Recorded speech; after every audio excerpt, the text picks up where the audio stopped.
За өнөөдөр Баянгол дүүргийн гэмтрэгээс урдсан сэргийлэх салбар зөвлөлөөс Баянгол дүүргийн замын цэгтэй хэлцэд 3 цахилгаан дугуй гардуулан өгч байна. За энэ нь бас бидний үйл ажиллагаанд бас маш дэм тус болохоор байгаа. За зам тээврийн ослын дуудлага мэдээлэл дээр түргэн шуурхай очих нь бол одоо хамгийн гол зорилго байна. Энэ маань өөрөө нийслэл хотын түгжрэл зохиомл зам тээврийн ослын улмаас үүссэн түгжрэл саадлыг бас түргэн арилгах нэлээд тийм том ажил арга хэмжээ болж байгаад бас талархаж байна. Баянгол дүүргийн тээврийн цагдаа гадна гэмт хэрэгээс урьдчилан сэргийлэх салбар зөвлөлөө.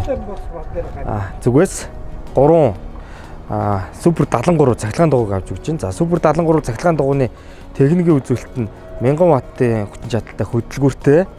За 50 амперийн 2 ширхэг батарейтай.